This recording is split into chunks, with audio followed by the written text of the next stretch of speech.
പ്രിയമുള്ളവരെ, യേശുക്രിസ്തുവിന്റെ നാമത്തിൽ ഞാൻ നിങ്ങളെ വാഴ്ത്തുന്നു. എങ്ങനെയിരിക്കുന്നു? നന്നായിരിക്കുന്നുവോ? ഈ വർഷം തന്നെ ദൈവം നിങ്ങൾക്ക് വളരെ അനുഗ്രഹങ്ങൾ കരുതിയിട്ടുണ്ട്. നിങ്ങളത് അനുഭവിക്കണം എന്ന് യഹോവ ആഗ്രഹിക്കുന്നു. അതുകൊണ്ടാണ് ദിവസവും അതിനെക്കുറിച്ച് നിങ്ങളോട് പറയുന്നത്. ഇന്ന് നിങ്ങൾ പ്രാർത്ഥിച്ചുവോ? വാഗ്ദത്തത്തെ ചൊല്ലി പ്രാർത്ഥിച്ചുവോ? നിങ്ങൾ വിശ്വാസത്തോടുകൂടി നിങ്ങൾ പ്രാർത്ഥിച്ചോ? ആവശ്യപ്പെട്ടാലല്ലേ അത് നേടാൻ കഴിയൂ. വാക്ക് തന്നിരിക്കുന്നു, ആ വാഗ്ദത്ത പ്രകാരം എന്നെ അനുഗ്രഹിക്കൂ. അങ്ങ് വന്ന് അനുഗ്രഹിക്കൂ. വീട്ടിനകത്ത് വരൂ, ഓഫീസിനകത്ത് വരൂ, ചർച്ചിനകത്ത് വരൂ. ഞാൻ ഉള്ളിടത്ത് വന്ന് എന്നെ അനുഗ്രഹിക്കണമേ. നിങ്ങൾ വിളിക്കണമല്ലോ, നിങ്ങൾ ചോദിക്കണം. നിങ്ങൾ ചോദിച്ചാലല്ലേ അത് നേടാൻ സാധിക്കൂ. പ്രാർത്ഥിക്കാറേയില്ല. പോകുന്ന വഴിക്ക് വോക്ക് വിത്ത് ജീസസ് കണ്ടിട്ട് അനുഗ്രഹം ലഭിക്കുമെന്ന് വിചാരിച്ചാൽ ഇല്ല. നിങ്ങൾ ദൈവസന്നിധിയിൽ ഇരിക്കണം, വചനം ധ്യാനിക്കണം, ദൈവത്തോട് സംസാരിക്കണം, ദൈവം പറയുന്നത് എന്താണെന്ന് കേൾക്കണം. അങ്ങനെ ഇരുന്നാൽ മാത്രമേ ദൈവം വാക്ക് തന്നത് പ്രകാരം അനുഗ്രഹിക്കൂ. ഓക്കെ, ശരി. ഇന്ന് ദൈവം തന്നിരിക്കുന്ന വചനം എന്താണെന്ന് വെച്ചാൽ സദൃശ്യവാക്യം 28:25 എന്താണ് പറയുന്നത് എന്ന് കണ്ടോ? ഇതാണ് ദൈവത്തിന്റെ വാക്ക്. യഹോവയിൽ ആശ്രയിക്കുന്നവനോ പുഷ്ടി പ്രാപിക്കും. നിങ്ങൾ ദൈവത്തെ വിശ്വസിക്കുന്നുണ്ടോ? വിശ്വസിക്കുന്നത് കൊണ്ടല്ല ദിവസവും വോക്ക് വിത്ത് ജീസസ് കണ്ട് വചനം കേൾക്കുന്നതെന്ന് പറയുകയാണോ? എങ്കിൽ നിങ്ങൾ പുഷ്ടി പ്രാപിക്കും, ബലപുഷ്ടിയുള്ളവരാകും എന്ന് ദൈവം പറയുന്നു. നിങ്ങൾ പുഷ്ടിയുള്ളവരാകണമെന്ന് ദൈവം ആഗ്രഹിക്കുന്നു. ചിലര് ചോദിക്കും, ഇന്നാരെങ്ങനെയുണ്ട്? അവർക്കെന്താ? അവര് നല്ല സമൃദ്ധിയോടെ ഇരിക്കുന്നു, അവർക്കൊരു കുറവുമില്ല, എല്ലാ സൗകര്യങ്ങളുമുണ്ട്, നല്ല ബലപുഷ്ടിയോടെ ഇരിക്കുന്നെന്ന് പറയാറില്ലേ? നിങ്ങളെപ്പറ്റി ആരെങ്കിലും ഇങ്ങനെ പറയുന്നുണ്ടോ?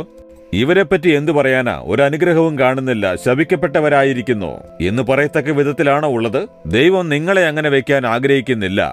മറ്റുള്ളവർ നിങ്ങളെ കാണുമ്പോൾ സന്തോഷത്തോടെ ഇരിക്കുന്നു, സമൃദ്ധിയോടെ ഇരിക്കുന്നു, ഒരു കുറവുമില്ലാതിരിക്കുന്നു എന്ന് മറ്റുള്ളവർ നിങ്ങളെപ്പറ്റി പറയണം. അതാണ് ദൈവം ആഗ്രഹിക്കുന്നത്. അവര് കണ്ടോ, എപ്പോഴും പ്രാർത്ഥിക്കുന്നുണ്ട്, പക്ഷേ എന്നും കഷ്ടപ്പാട് മാത്രമേയുള്ളൂ. എപ്പോഴും കടമാണ്, എന്നും ദാരിദ്ര്യമാണ്, വീട്ടിൽ എപ്പോഴും കഷ്ടപ്പാട് തന്നെയാണ്. നിങ്ങൾ അങ്ങനെയാണോ ഉള്ളത്?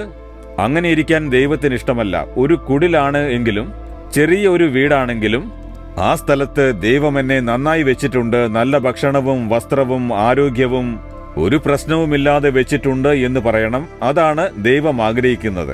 ചിലര് ഇങ്ങനെ പറയാറുണ്ട്. എങ്ങനെയുണ്ട് എന്ന് ചോദിച്ചാൽ, എന്തോ അങ്ങനെ പോകുന്നു ബ്രദർ എന്ന് പറയും. തരക്കേടില്ല ബ്രദർ എന്നും പറയും. ചിലരോട് ചോദിച്ചാൽ, ഞാൻ നന്നായിരിക്കുന്നു, ദൈവം എന്നെ നന്നായി വെച്ചിരിക്കുന്നു, എനിക്ക് യാതൊരു കുറവുമില്ല എന്ന് പറയുന്ന ചിലരെ ഞാൻ കണ്ടിട്ടുണ്ട്. അത് പറയുമ്പോഴേ ഒരു സന്തോഷം, അത് കാണുമ്പോൾ ദൈവത്തിന് സന്തോഷമുണ്ടാകും, അല്ലേ? അവരൊന്നും വലിയ മാളിക വീട്ടിലല്ല താമസിക്കുന്നത്, വിമാനം വാങ്ങി പറപ്പിക്കുന്നതുമില്ല. സാധാരണ ജോലി ചെയ്യുന്നു, പക്ഷേ ദൈവം നന്നായി വെച്ചിരിക്കുന്നു, സമൃദ്ധിയായി വെച്ചിരിക്കുന്നു, ഒരു കുറവുമില്ല, കടമില്ല, പണത്തിനും യാതൊരു ബുദ്ധിമുട്ടുമില്ല. ദൈവമെല്ലാം അതാത് മാസത്തിൽ തരുന്നു, ഒരു കുറവുമില്ലാതെ നടത്തുന്നു. അതാണ് ബലപുഷ്ടിയുള്ള അനുഗ്രഹകരമായ ജീവിതം.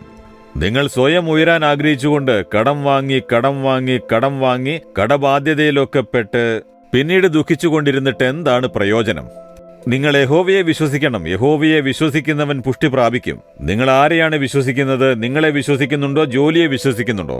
അതോ നിങ്ങളുടെ ബിസിനസ്സിനെ വിശ്വസിക്കുന്നുവോ? ചിലർക്ക് ബിസിനസ് ഉണ്ടെങ്കിൽ അതിലായിരിക്കും വിശ്വാസം. ഈ ബിസിനസ് അങ്ങനെ പോകും, ഇങ്ങനെ പോകും, ബിസിനസ് വളരും, ഇപ്പോൾ മാർക്കറ്റ് ഇങ്ങനെയാണെന്ന് അതിൽ വിശ്വസിക്കുന്നു. പെട്ടെന്നെല്ലാം പോകും. ചിലർക്ക് ജോലിയിലാണ് വിശ്വാസം. എന്റെ ജോലി അത്രയ്ക്ക് നല്ലതാണ്, ഉയർന്ന ജോലിയാണ്. പെട്ടെന്ന് ജോലി പോകും. എന്തു ചെയ്യും? ഞങ്ങൾക്ക് ഇത്ര ഏക്കറുണ്ട്, ഇത്ര വയലുണ്ട്, ഒരുപാടുണ്ടെന്ന് പറഞ്ഞിട്ട് ഒരു വർഷം മഴ പെയ്തില്ലെങ്കിൽ എന്താകും? അതുകൊണ്ട് വയലിന്റെ മേൽ വിശ്വാസമില്ല, ജോലിയിൽ വിശ്വാസമില്ല, ബിസിനസ്സിലും വിശ്വാസമില്ല. എന്റെ വിശ്വാസം യഹോവയിലാണ്. ദൈവമാണ് ജോലി തന്നത്, ദൈവമാണ് ബിസിനസ് തന്നത്, ദൈവമാണ് വയൽ തന്നത്, ദൈവമാണ് ശുശ്രൂഷ തന്നത്, ദൈവമാണ് സഭ തന്നത്, ദൈവമാണ് അനുഗ്രഹിക്കുന്നത്. എന്റെ ആശ്രയം ദൈവത്തിലാണ് എന്ന് പറഞ്ഞാൽ നിങ്ങൾ പുഷ്ടി പ്രാപിക്കുന്നതാണ്. അല്ലാതെ നിങ്ങളെയും നിങ്ങളുടെ കഴിവിനെയും നിങ്ങളുടെ ചുറ്റുപാടുകളെയും വിശ്വസിച്ചു കൊണ്ടിരിക്കുകയാണെങ്കിൽ അനുഗ്രഹങ്ങൾ നഷ്ടപ്പെടുന്നതാണ്. അതുകൊണ്ട് ഇന്നു മുതൽ യഹോവയിൽ വിശ്വാസം അർപ്പിക്കൂ. കേട്ടോ, നിങ്ങൾ യഹോവയിൽ വിശ്വാസം അർപ്പിക്കുകയാണെങ്കിൽ ഒരു കുറവുമുണ്ടാവില്ല. ഏതിലാണ് വിശ്വാസം അർപ്പിച്ചിരിക്കുന്നത്? ചിന്തിച്ചു നോക്കൂ. നാം അറിയാതെ നമ്മുടെ വിശ്വാസം മനുഷ്യരെയായിരിക്കും. അതാണ് ആപത്ത്. അതുകൊണ്ട് ഇന്ന്, ദൈവമേ, ഞാൻ ഒന്നിലും ആരുടെ മേലും വിശ്വാസം അർപ്പിക്കുന്നില്ല.